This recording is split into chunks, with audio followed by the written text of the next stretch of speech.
Hello, Mike. Okay, we're now live, Chair. Thank you.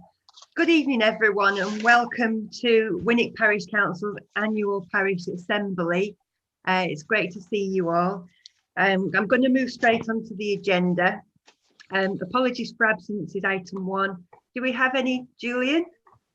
Yeah, Graham Friend. Graham. Okay. And you've got Sue Emery as well. Who, sorry?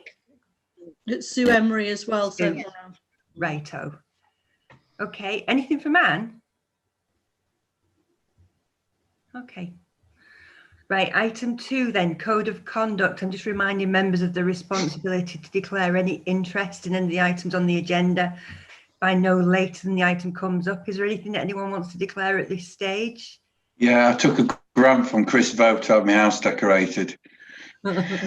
Chris gave me a loan to do. He's paid, I've paid it all now. Is that all right? That's fine. Thank you. So you've got the minutes attached to the agenda. Can we confirm the minutes? Does anybody have any issues to raise with those minutes? If I don't hear anything, I'll assume that they're accepted. Okay, we'll accept those minutes. That leads to item 4, the chairman's report. I mean, where do you start with this? It's been an absolutely horrendous year with the pandemic.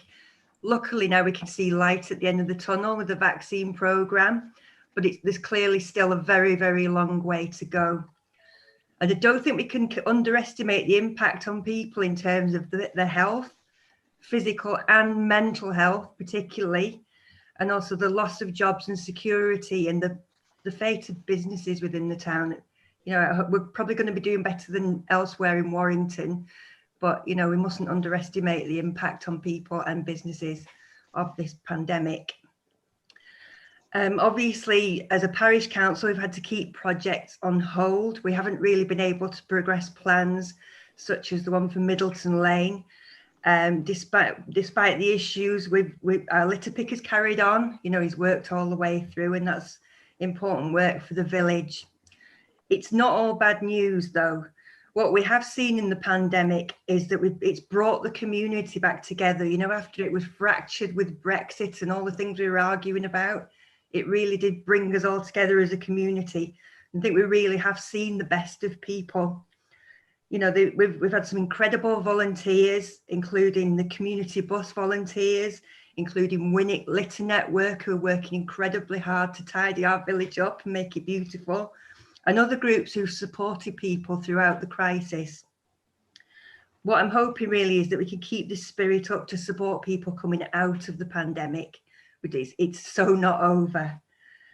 What I want to say is thank you to Julian and Claire for keeping the show on the road through the crisis. It's been very on and off all the way through. It's very difficult to navigate a business like the leisure centre, and thank you for everything you've done, you know, to keep us in a good position.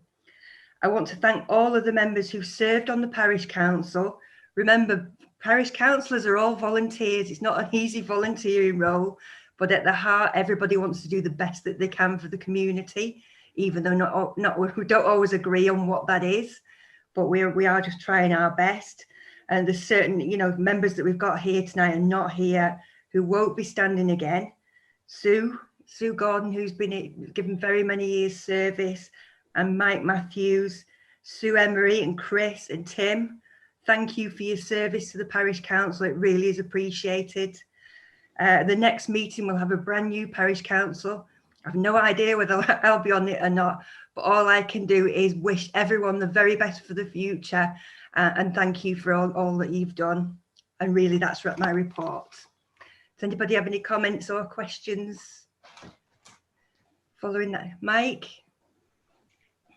You're on mute.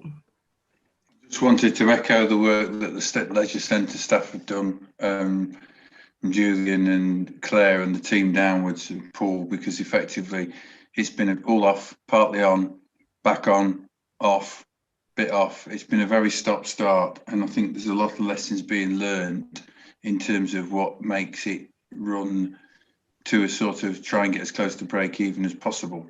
And just to echo what you said, you know, that we get to the end of the year with, you know, not too much of a dip into the resources. I think it was about £6,000 or £7,000 of the £16,000 reserve that we'd got, and it gets us to start the next year, which will be just as challenging, because instead of, we probably know at the end of it this time, we're probably going to be more like what normal was, but we don't know what the new normal is, and we don't know how long it's going to take to get there. We don't know if there'll be a dip in the middle, so it promises to be a very challenging year.